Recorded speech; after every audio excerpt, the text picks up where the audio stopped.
کیا M S کے اوپر عملے کے اوپر جو ہے وہ صرف اور صرف ذمہ داری ڈال دی جائے تو حکومت کدھر ہے؟ حادثات ہوتے ہیں دنیا میں، ایسا نہیں ہے کہ حادثات نہیں ہوتے، دنیا میں حادثہ کہیں کسی جگہ کسی ملک میں بھی ہو سکتا ہے، مشینیں بھی خراب ہو سکتی ہیں، شارٹ سرکٹ بھی ہو سکتا ہے،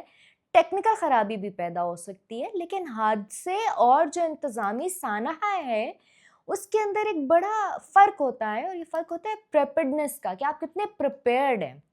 کہ آخر کار اگر اتنا بڑا حادثہ یا اتنا بڑا سانحہ ہو رہا ہے تو اگر ایک خرابی چند لمحوں میں 14 معصوم جانیں لے جائے تو ہمیں صرف اس مشین کو نہیں دیکھنا چاہیے جس سے آگ شروع ہوئی ہے، ہمیں اس پورے نظام کو دیکھنا ہوگا کہ جو آگ کو تباہی بننے سے روکنے میں بالکل ہی ناکام رہا ہے۔ ہمیں یہ دیکھنا ہوگا کہ آخر یہ اس ملک میں چل کیا رہا ہے، وزیر صحت کہاں پہ ہیں، ان کا عملہ کہاں پہ ہے، ہاسپٹل کا ایم ایس کہاں پہ ہے، وارڈ کے انچارج کہاں پہ ہیں۔ اور یہ واقعہ ہمیں پاکستان کے دوسرے سرکاری ہسپتالوں میں پیش آنے والے جو سانحات ہیں ان کی بھی یاد دلاتا ہے کہ کہیں فائر سیفٹی ارینجمنٹس پر سوال اٹھتے ہیں، کہیں آکسیجن بیک اپ اور عملے کی دستیابی پر سوال اٹھتے ہیں، کہیں بنیادی طبی سہولیات پر سوال اٹھتے ہیں، تو ہر واقعے کے بعد تقریباً جو ہے وہ ایک ہی منظر ہوتا ہے، انکوائری کمیٹی بنا دی جاتی ہے، رپورٹ طلب کر لی جاتی ہے، ذمہ داروں کے خلاف کارروائی کا اعلان ہو جاتا ہے، کچھ دن میڈیا پر بحث ہوتی ہے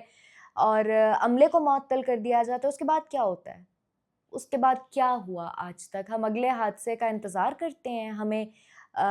جو ہے وہ اس کے بعد ہاتھ پہ ہاتھ رکھ کے ہم بیٹھ جاتے ہیں، ہم بھول جاتے ہیں، ہم میں سے کوئی بھی اٹھ کے اس کا فالو اپ نہیں کرتا، اور وہ جو انکوائری رپورٹس آتی ہیں وہ کہاں جاتی ہیں؟ وہ آتی بھی ہیں یا وہ نہیں آتی ہیں؟ تو اس مرتبہ بھی جو ہے وہ کچھ اسی طرح کا ہوگا۔ وزیر اعظم شہباز شریف نے تحقیقات اور جواب دہی کا جو حکم دیا ہے یہ ضروری تھا، لیکن قوم کو صرف ایک اور رپورٹ نہیں چاہیے، اس وقت قوم کو یہ جاننے کا حق ہے کہ اس رپورٹ کے بعد کیا بدلے گا،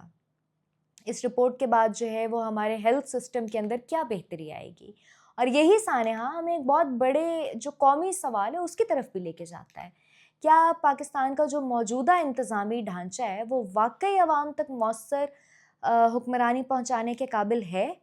کیا ہماری 24 کروڑ سے تجاوز کر چکی ہے جو آبادی، جو قریباً 28 کروڑ کے قریب ہے، لیکن آج بھی ہم بہت بڑے انتظامی یونٹس اور انتہائی سینٹرلائزڈ ڈیسیجن میکنگ کے ساتھ جو ہے وہ ملک چلانے کی کوشش کر رہے ہیں، تو کیا یہ ایسے ہی چلتا رہے گا؟ اگر اس میں اپنا اوپینین دوں تو میری رائے میں تو اس بحث کو صرف ایک ہسپتال یا ایک آفیسر تک محدود کرنا بالکل بھی کافی نہیں ہے۔ ہمیں تو ڈیولوشن آف پاور یا ایڈمنسٹریٹو جو ڈی سینٹرلائزیشن ہے اور جو چھوٹی با اختیار انتظامی یونٹس ہیں ان پر سنجیدہ قومی بحث کرنا ہوگی۔ ہمیں ان چیزوں کے اوپر سنجیدگی سے سوچنا ہوگا کہ بھئی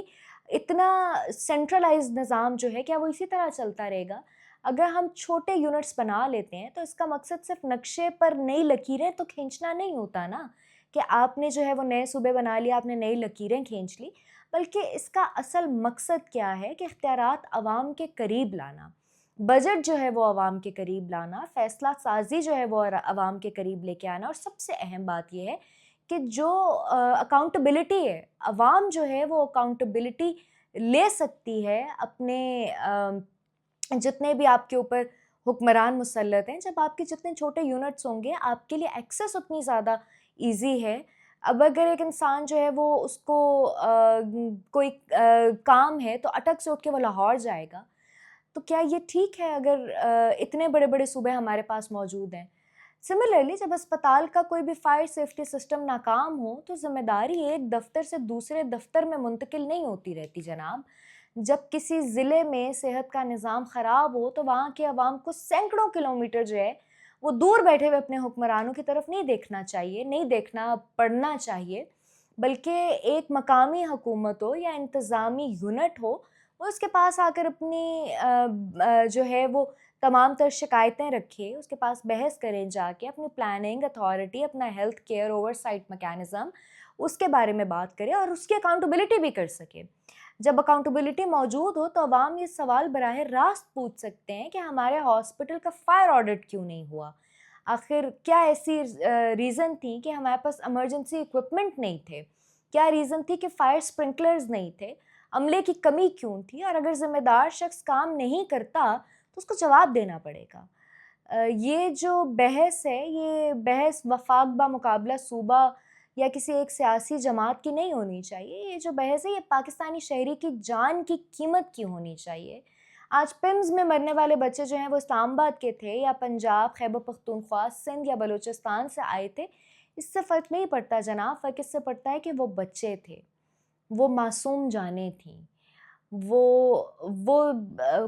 پھول تھے، وہ کلیاں تھیں جو بھی کھلے نہیں تھے. وہ پاکستان کے بچے تھے، وہ ماں باپ کے بچے تھے، آپ کے، ہمارے، ہم سب کے لیے وہ اتنے، ہم سب کو اتنی ہی تکلیف ہے جتنی کہ کسی بھی ذی شعور اور ذی روح انسان کو ہوتی ہے. اور ان بچوں کی موت جو ہے وہ ہمیں مجبور کرتی ہے کہ ہم اپنے نظام سے اب یہ سوال کریں کہ یہ حادثے آخر کب تک ہوتے رہیں گے، ان حادثوں کے بعد کب تک کمیٹیاں بنتی رہیں گی، اور کب تک ہم جو ہے وہ پریونشن کو اس انویسٹیگیشن سے زیادہ اہمیت دیں گے، اور ہم کب ہسپتالوں کے، اسکولوں کے، دوسری سرکاری عمارتوں کے جو فائر سیفٹی آڈٹس ہیں ان کو صرف کاغذی کارروائی تصور کریں گے. بلکہ اب تو وقت ہے کہ کاغذی کارروائی کے بجائے جو ہے وہ حقیقی انسانی تحفظ کا معاملہ بھی سمجھا جائے. اور ہم کب اپنے اختیار اور وسائل کو عوام کے اتنا قریب لے کر آئیں گے کہ کسی ناکامی پر ذمہ دار شخص کا تعین کر کے 10 محکموں کی فائلیں نہ کھولنی پڑیں، بلکہ آپ سیدھا سیدھا جا کے اس انسان کو پکڑیں، ان لوگوں کو پکڑیں جن تک آپ کی ایکسیس ہوگی کہ آخر یہ سانحہ ہوا تو کیوں ہوا. بہرحال اللہ پاک جو ہے وہ رحم کریں، کیونکہ یہ تو ایک ویک اپ کال ہے اور اس کو ایک ویک اپ کال ہونا چاہیے. ایسا لمحہ جب ریاست فیصلہ کرے کہ اب ہر سرکاری اور نجی اسپتال میں fire alarms, automatic sprinklers, emergency exits, evacuation drills اور الیکٹریکل جو سیفٹی انسپیکشنز ہیں، آکسیجن ریلیٹڈ فائر پروٹوکالز جو ہیں وہ محض ریکمنڈیشنز نہیں ہیں بلکہ لازمی اور قابل احتساب قانونی تقاضے ہیں. اور ساتھ ہی ساتھ ہمیں اس بنیادی سوال پہ بھی قومی مکالمہ شروع کرنا ہوگا کہ کیا ایک 24-28 کروڑ سے زیادہ آبادی والے ملک کو مزید مؤثر، مالی طور پہ بااختیار اور انتظامی طور پہ خود مختار چھوٹی اکائیوں کی ضرورت ہے یا نہیں ہے. کیونکہ آخرکار حکمرانی کا مقصد صرف فائلیں چلانا نہیں ہے، دفتر چلانا نہیں ہے، چائے پانی پینا نہیں ہے، بلکہ حکمرانی کا جو مقصد ہے